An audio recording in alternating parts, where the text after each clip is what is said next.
Bigay nyo yung paglalakaw! Hindi! Kasuhan tayo! Ngayong gabi! May kailangan ibagi ng pulis! Protektong nagpaglalakaw!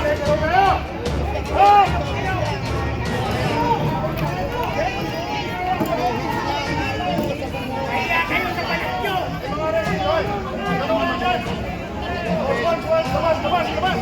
Arrestin nyo! Sige, magkasuhan tayo!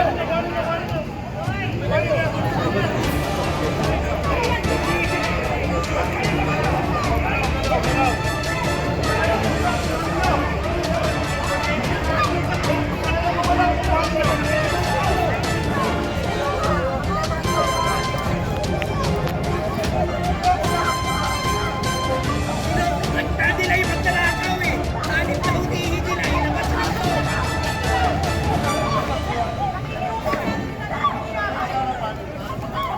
Bukan nyo! Pera tayo! Pera ko PNPA! Ito! Bukan nyo!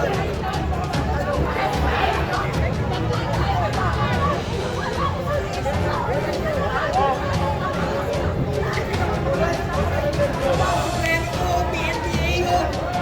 Bukan nyo! Kaya kayo!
Actually, yung ground commander dito,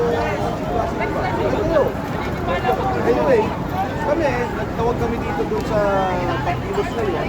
At ito, resulta na rin yung nangyari dun sa impeachment case. Talagang din na tinatawag. At ito'y patuloy namin kung may kuwating sa gani sa amin sa walang punta na nangyari ang korupsyon sa bayan. Nakapaniwala namin, nasabi namin, ang Pangulo mismo ang mas naman. Yung impeachment case namin, hindi nga nila tinanggap kung nakikita ninyo. Ang patuloy to, hindi lang naman nila ngayon. Patuloy kami na magtatawagan at hindi nakukulong kasi mga dapat makulong sa mga. Sir, nagkaroon po ba kayo Sa likod. regarding sa Ang magkarang buo. ano yung secretary? Ganitong ulitin to, gagawa kami ng aksyon sa Secretary General's Office na hindi na pagtanggap.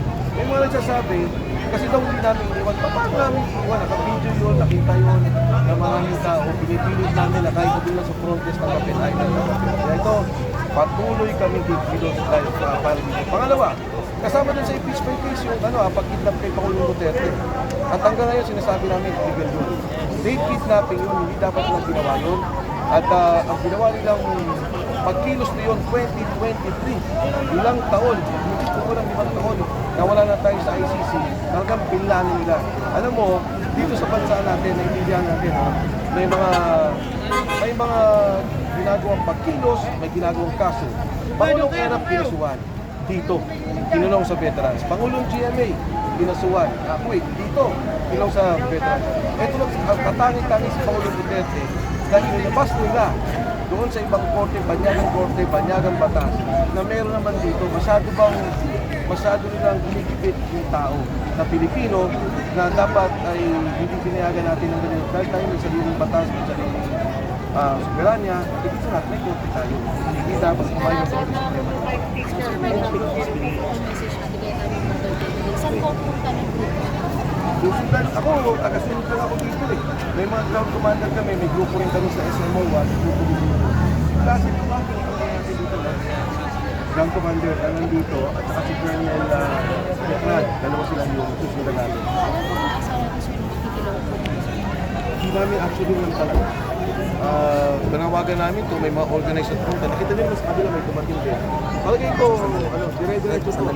Kung hindi lang ngayon, hindi sa darating na panahon, kung saan kami mapunta. Kinakailangan magpunta namin sa Coast Guard, sa Dalahan ng Pera, o sa Malacanang, kung saan ang pupunta yung korupsyon, pupunta kami doon. Ito talaga kami. Yung point of convergence, again, yung commander namin pinapunta. Katulad na nangyari sa Cebu, ayaw namin masyadong malaman eh. Kasi pinipigit naman yung mga tao. In fact, may order rin na pinipigit na naman kami kung gagawin namin na sakit na. Kala ko may control. Banggaan na lang. Hindi naman. Pero pasunod. Ang kumakatawan na. Ito yung maraming Thank you, sir.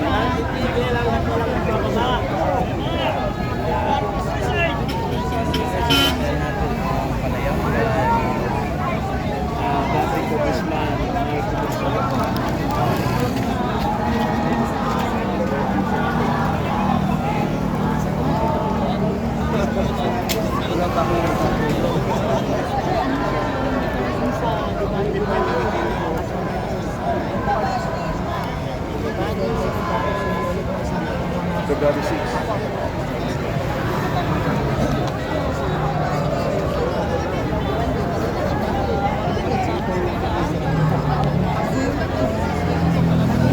Hindi pa natin alam kung magsasampa sila dito sa February 6. Pero sa katotohanan, sa mga kaibigan natin sa Kongreso, sa mga nakapag-usap, sinasabi nga nila, parang hindi naman tama na itong KPP daw na 125 million, hindi pa tapos sa bola. I-impeach mo. Itong 1 billion ang usapan, ilang sa akin yung delivery ng 1 million, 1 million, 2 billion. So ito yung mga pinag-usapan nila. Malagay ko, sa akin, huwag na nilang kulang pa rin. Kaya,